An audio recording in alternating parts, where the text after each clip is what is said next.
Hi, friends. Welcome back. It's Carrie from Stretch Chi TV, and this is our live Q&A for Saturdays.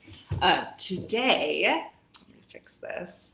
I was thinking that it would be really interesting to talk to you guys about my story and how I got into resistance stretching. It's actually one of the most frequently asked questions when my clients come in. Is they're always like, "Well, how did you get into this? Like, what? How'd you find this? Why are you so passionate about this? What's the big deal, right?" And so, once upon a time, so this is my favorite, like my big fish story, my big life changing moment. Um, I mean, I guess it wasn't just one big moment, but it kind of was. I'm a piano player. I don't know how many of you know that. I kind of talk about it every so often about my music life. I started playing piano when I was 4 years old and played classical.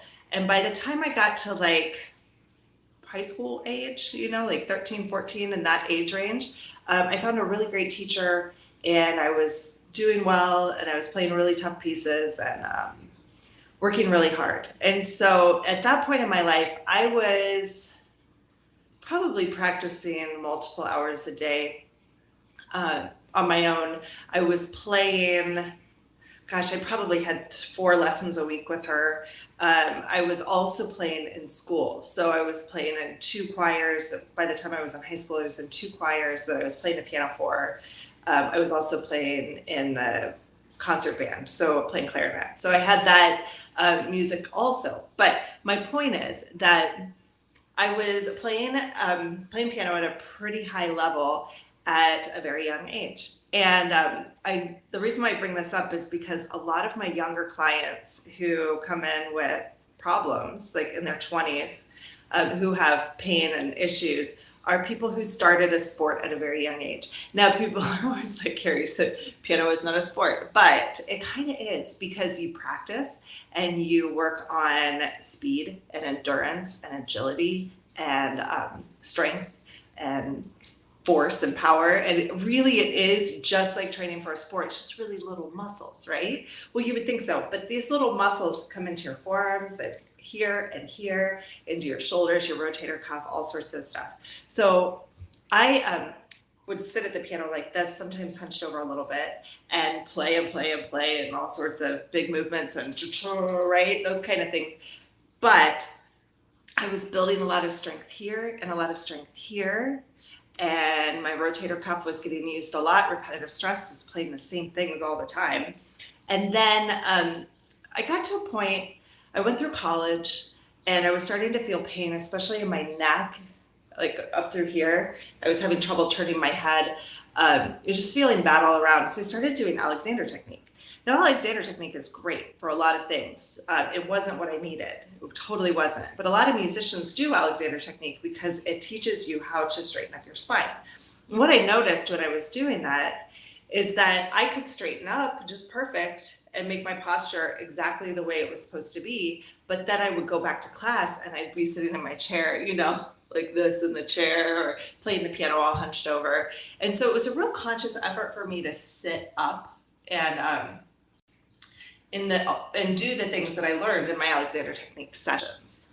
So in theory, it was great, but it required a lot of conscious learning. And I was like, this doesn't compute for me because I don't have time to think about my posture when I'm playing the piano because I have a lot of other stuff going on, right? And I want to put my focus on the piece that I'm playing and I want it to be amazing and beautiful.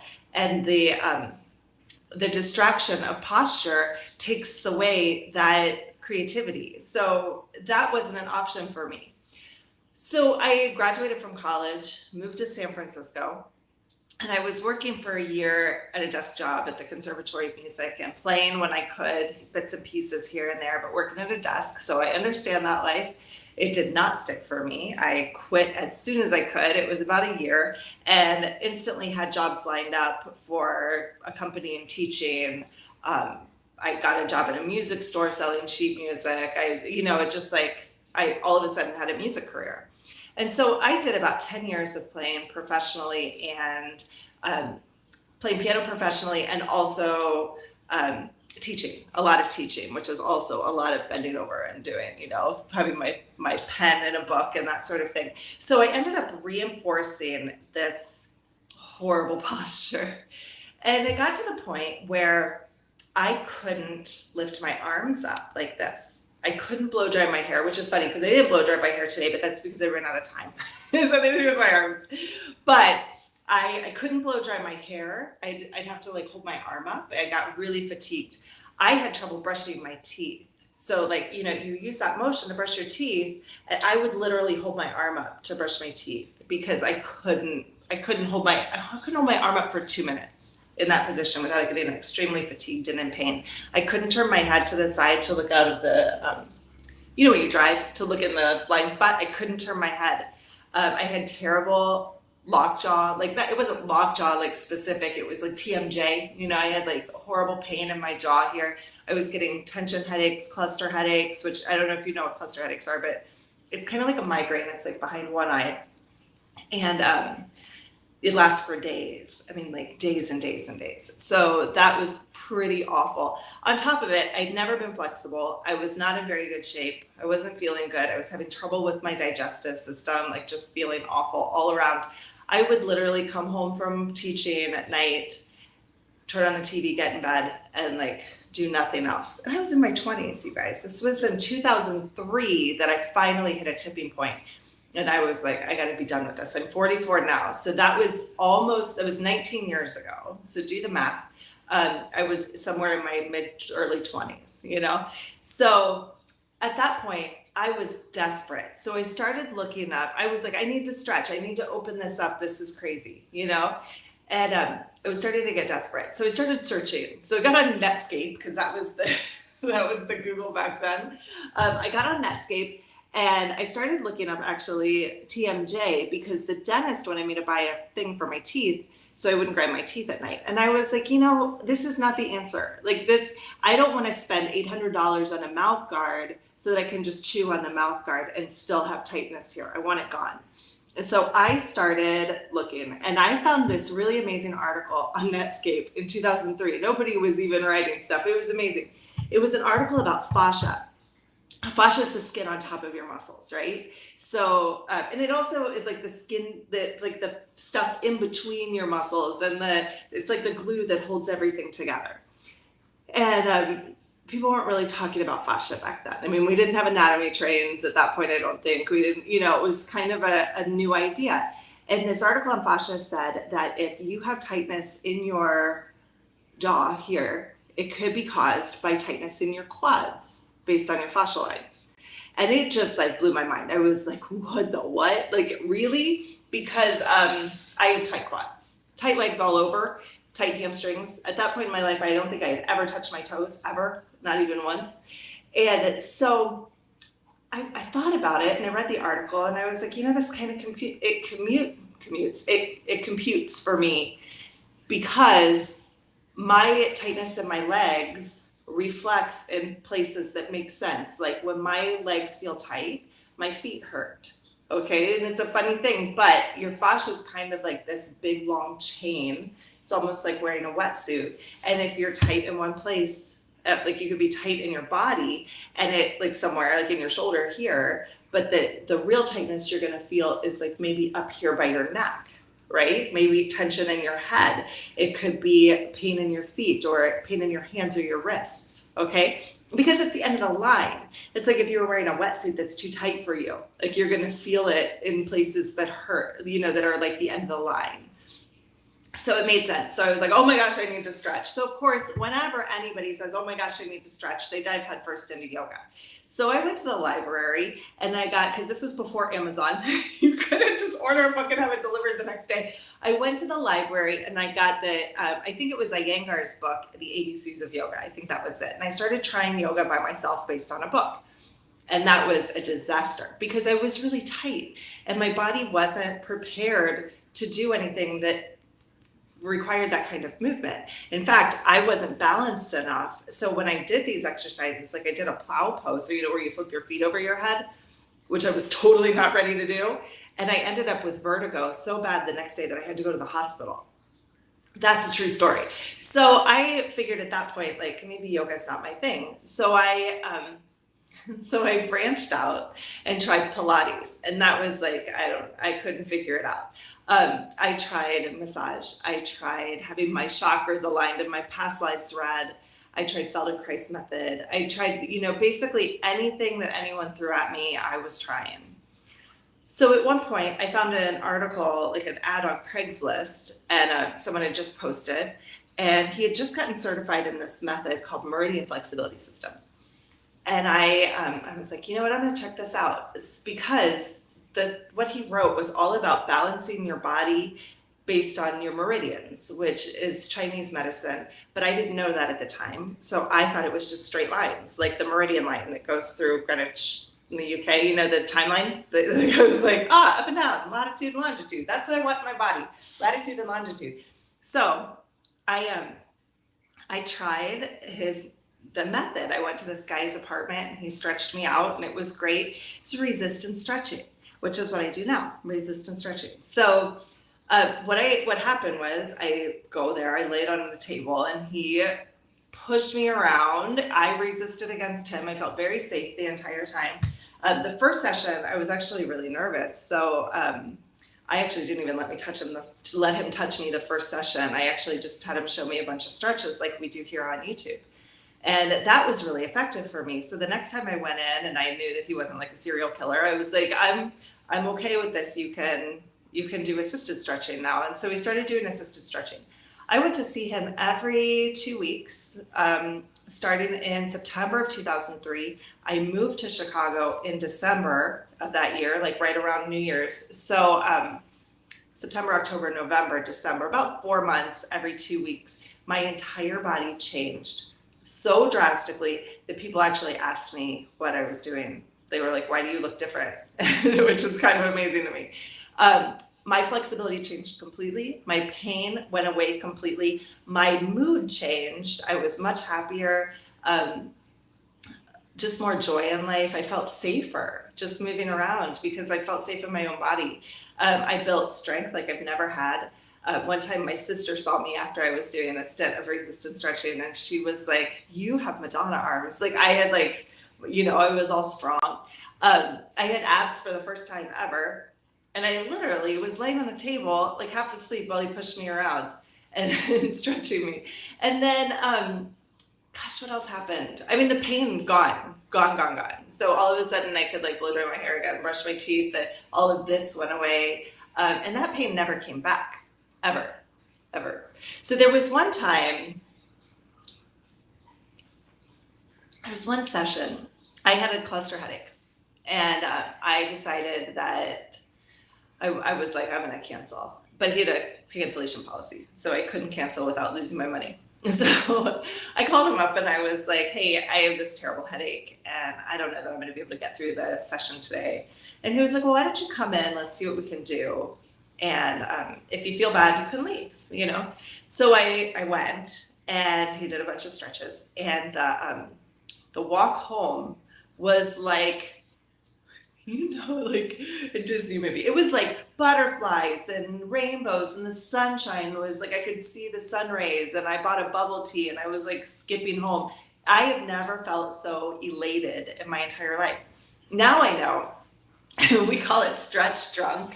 Sometimes you have a big breakthrough, a big release, and you get this like burst of endorphins and you just feel amazing. I mean, it's like a high like I've never had. So that was kind of the big seller for me because I was like, oh my gosh, I feel fantastic. And you guys, I never had a cluster headache again, ever again. It blows my mind that even to this day, 20 years later, the problems have not returned. So that was a big one. So at that point, I reached out to Bob Cooley, who was his trainer, to see if I could get certified.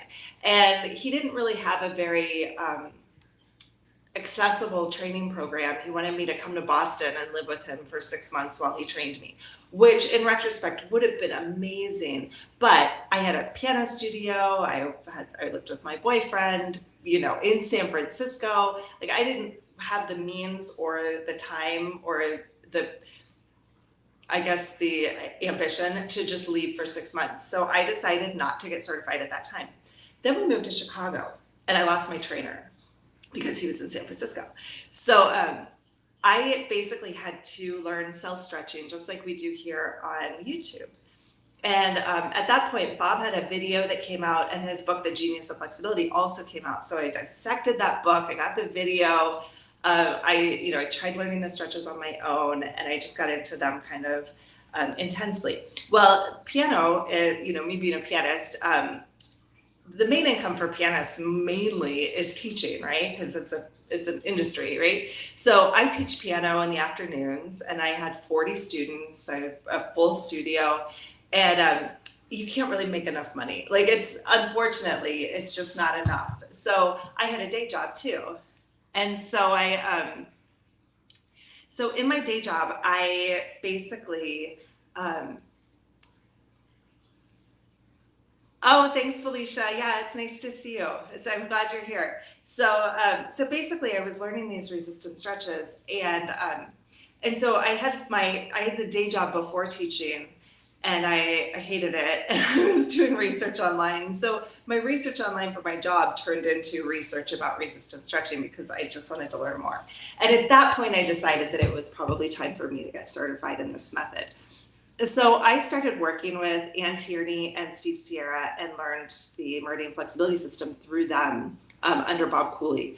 And that was fascinating for me. We did a weekend certification. I dove headfirst. I found a trainer who had just gotten certified who lived around me, and we started working together once a week and had an amazing time. So, and again, my body just kept making bigger and bigger gains, results. Like I felt so amazing. Yeah.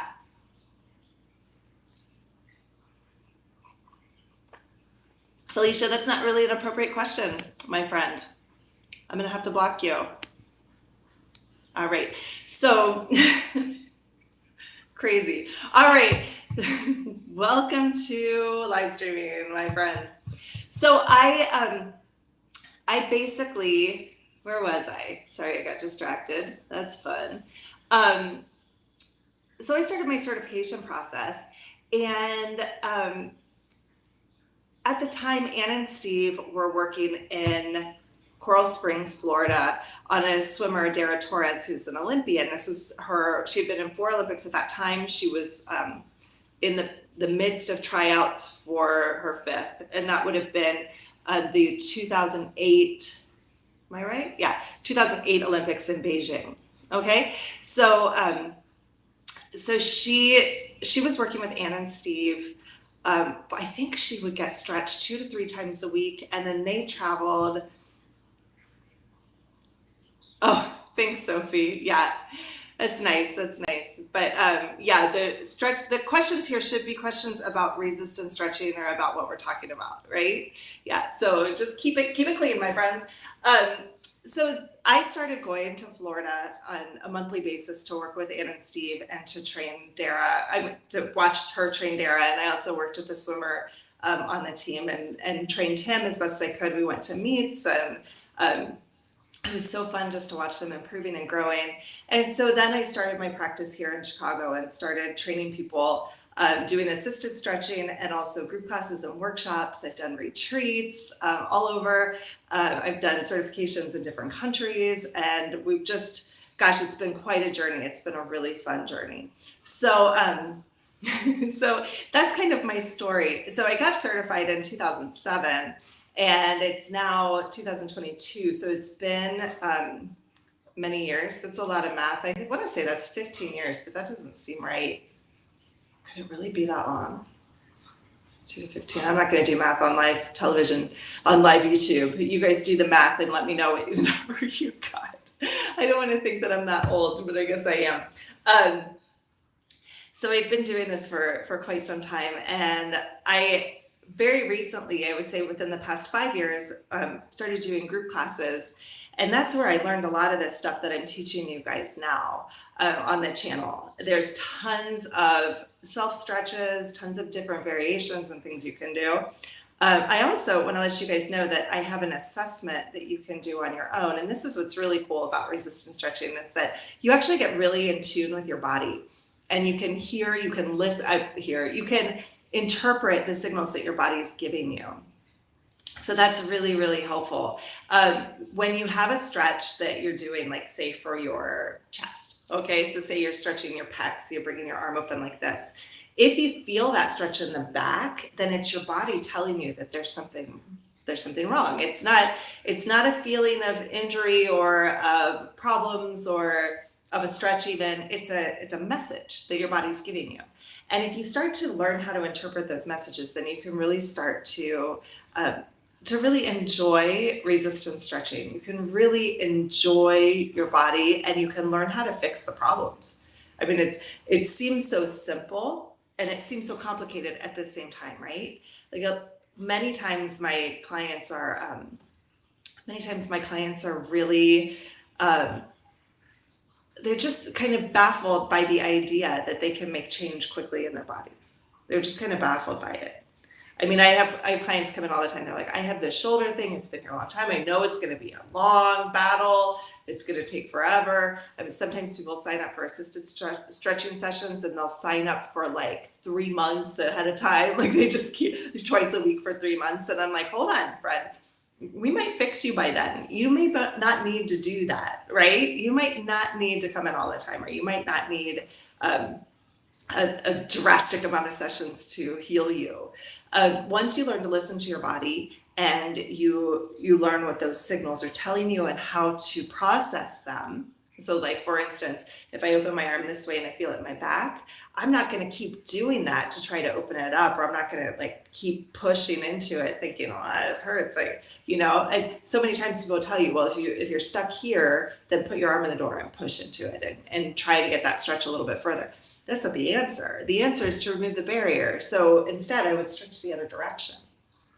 And that seems a little counterintuitive, but what I need to do is stretch these muscles in the back so that they'll fold properly so that I can go into that deeper stretch without those muscles getting blocked, right? Because the tight muscle is really like a brick. It's not just a tight spring. Everyone thinks that it's like your muscle is like a tight spring if it's tight. That's not true.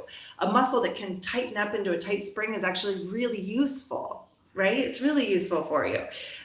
But a tight spring can also stretch really long too, right? It's that back and forth. We want both. And that's a pretty amazing realization to have, right? That a tight muscle instead is like a spring that's like stuck in one place and it won't shorten and it won't lengthen either. It's got limited range of motion in both ways. Okay. So it's a really important thing. So I'd love it, my friends. If any of you guys have any questions or comments, or if any of you have done resistance stretching and want to tell your story, feel free to put that in the chat too, because I'd love to hear it. What else could we do today?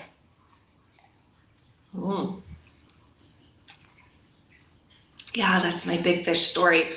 I keep doing these lives on Saturday mornings, and I keep thinking that that so many people are awake at 9 o'clock on a Saturday morning, but I'm wondering if I need to do it at a different time. So any of you guys who are watching this or watching after the fact, if there's a different day that, like, if you would love to be here live, but like Saturday mornings just aren't your thing, put that in the chat too, because that would be really helpful for me. I've been thinking about maybe something midweek instead of Saturday, especially because we already have the Saturday stretch, right? You get your Saturday stretch in the emails, and then if you're a subscriber, you get my Saturday stretch here on YouTube also. Today's Saturday stretch is all about balance.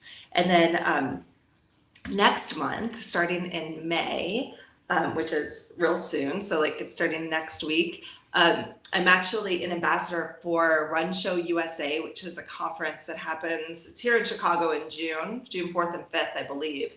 And then also there's one in LA, there's one in Boston. It's a big convention for runners. And so I'm excited about it. So the whole month of May, we're going to be talking about stretching for runners and why this is all important. Okay, so get excited for that. And then also, I just want to share with you guys, I'll put this in the chat, let me find it. I have a lot of links. Oh, here it is. No, that's not the one I want. Free assessment. Yes. Here we go. All right. So anybody that has watched all the way to the end, Yay! Look in the chat. There's a link for a free flexibility assessment. So, what you do with this assessment is super cool. This is how you learn to listen to your body.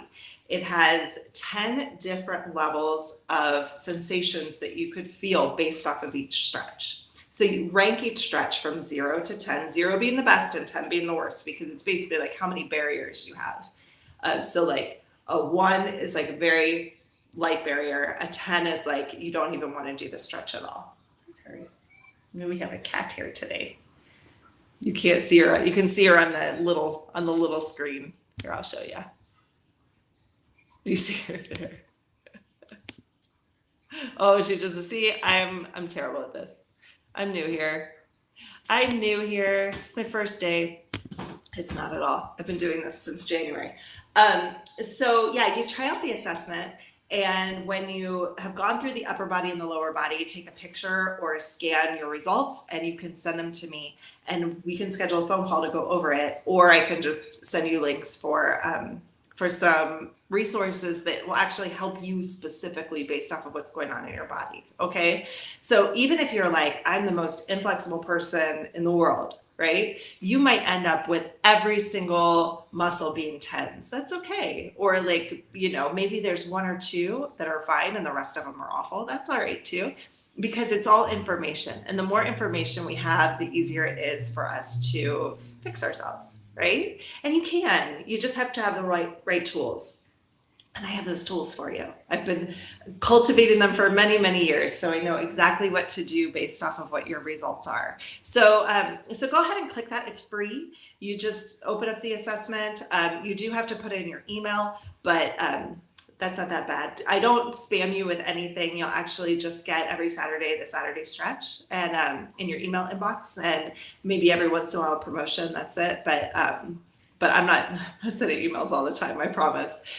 So go ahead and click on that link, get that assessment, and let me know how it goes. And then we'll talk through it. Okay, my friends, that's it for today. I hope you're all doing well, and I'll see you next Saturday. Bye-bye.